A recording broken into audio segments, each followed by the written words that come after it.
Once upon a time, there was an educated and distinguished family who live in Calamba, Laguna. Gifted with a big family, they lived a normal life, entirely unaware that a multifaceted child will grow upon their family.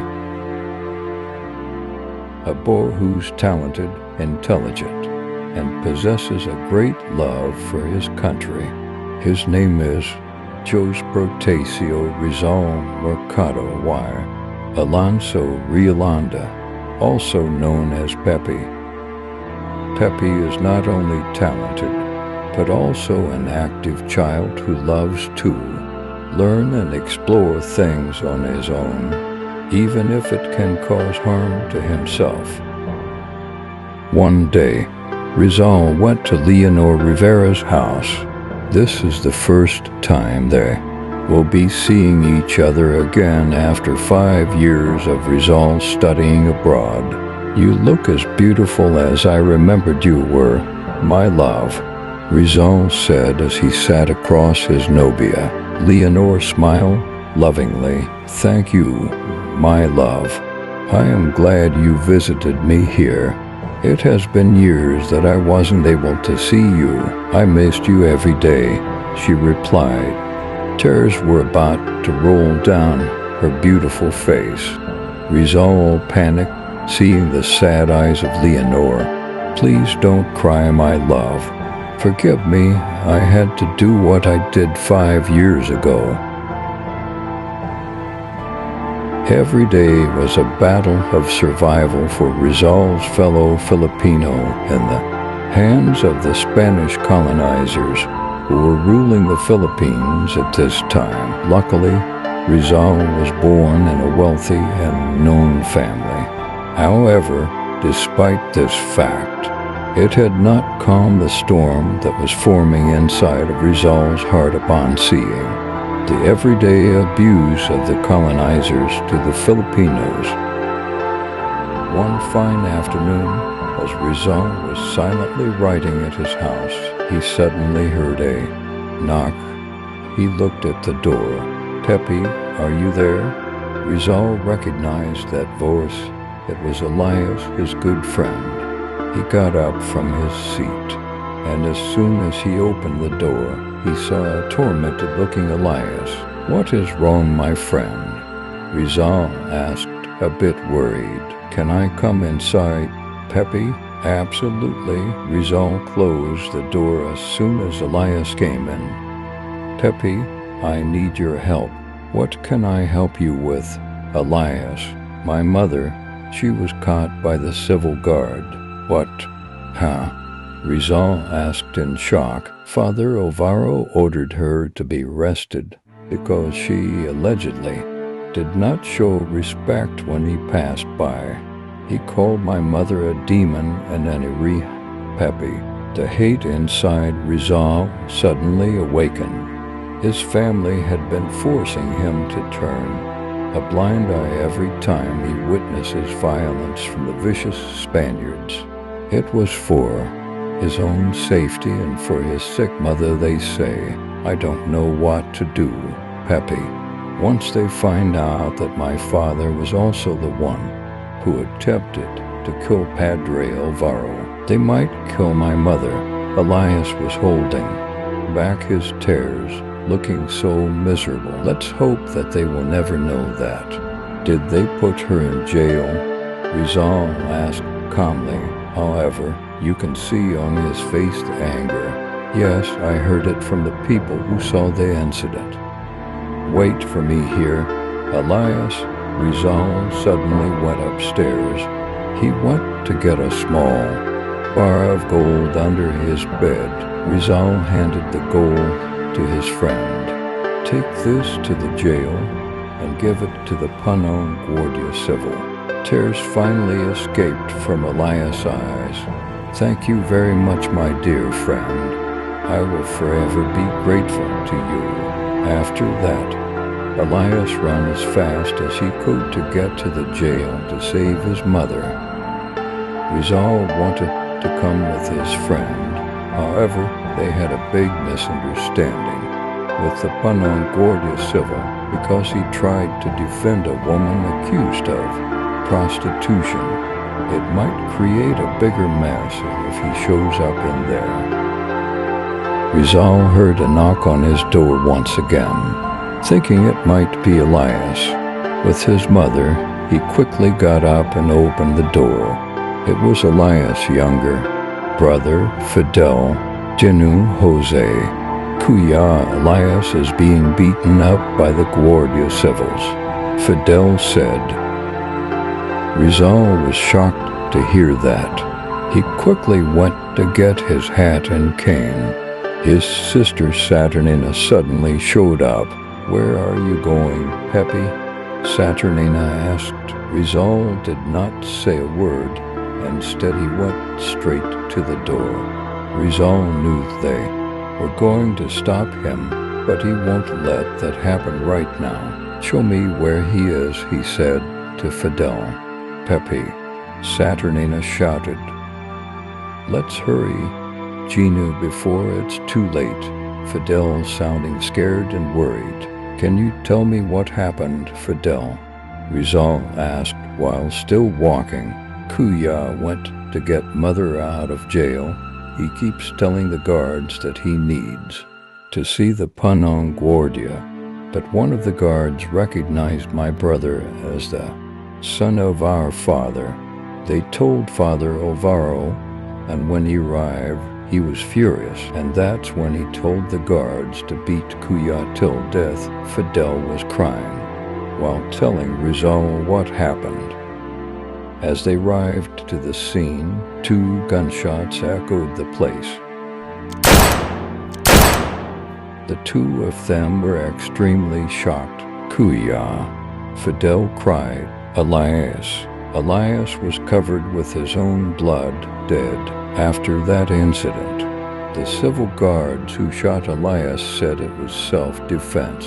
Elias stole a gun, and that's when they shot him. Hatred dominated Rizal. Those colonizers killed his friend. Have you heard about that Indio who was killed? Yes, he's the son of the Iri who almost killed Father Alvaro. Really? Well then, he deserves it.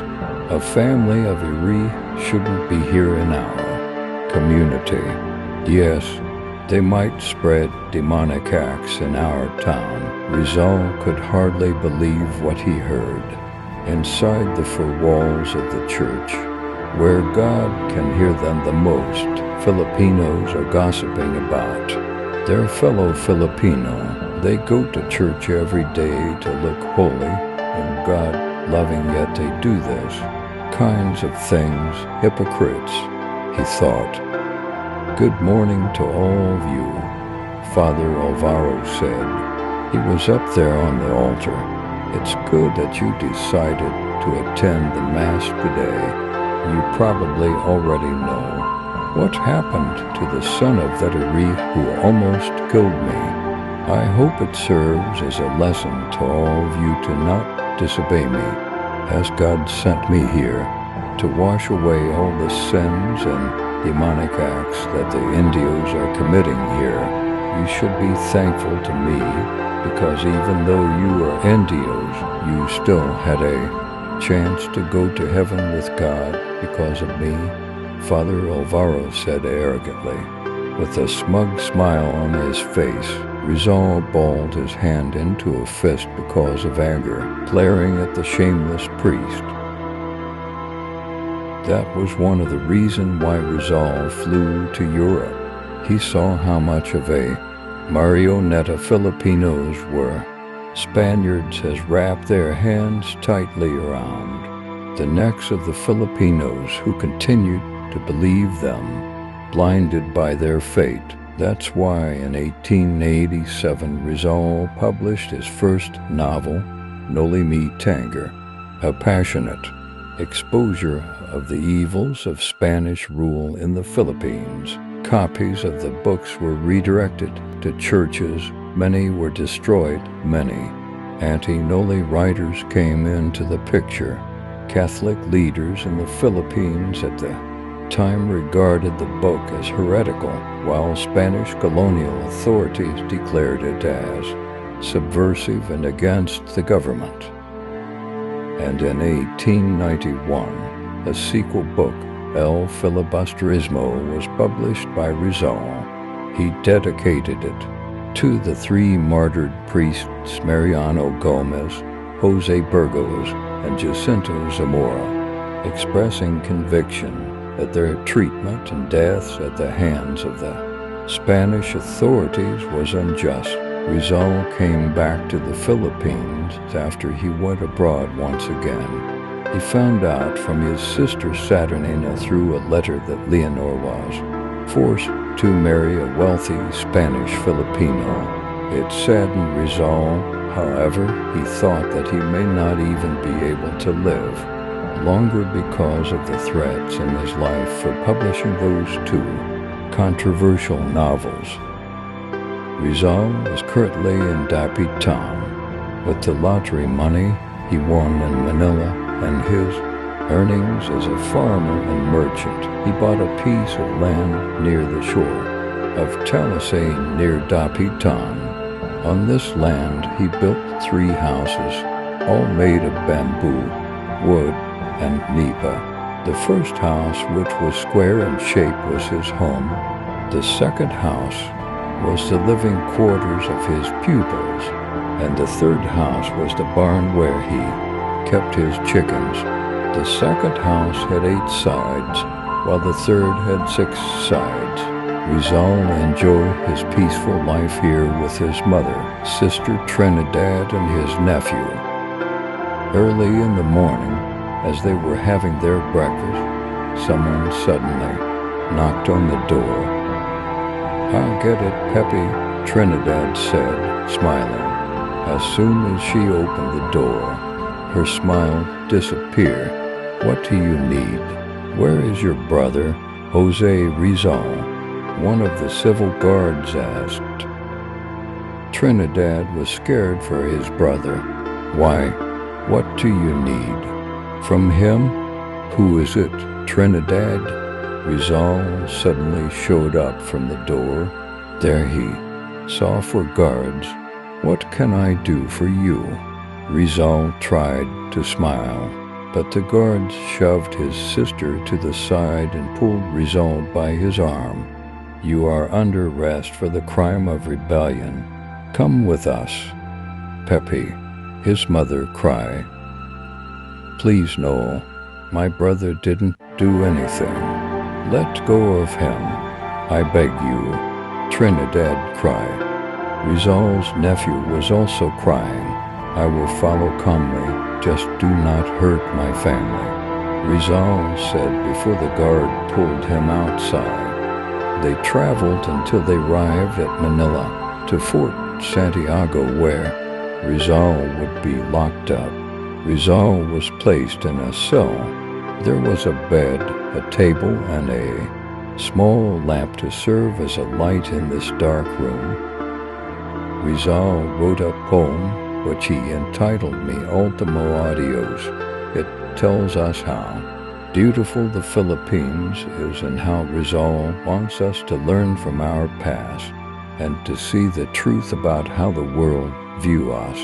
6:30 in the morning of December 30th, Rizal, dressed in a black suit with white vest, began his march to the field of his execution in Bagumbayan.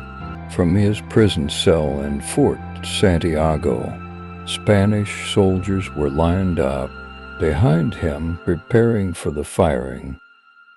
Rizal faced the beauty of his beloved motherland, which he fought for and will die for. Moments of how Elias died and an image of his family flashed before him. "I am sorry, my friend. I'm sorry, mother and father. Forgive me." Rizal thought of the future of his country. "I hope I fought enough. I hope you will learn." Listo pran, the guard counted. "Consummatum est," Rizal whispered, accepting his fate. Fugo.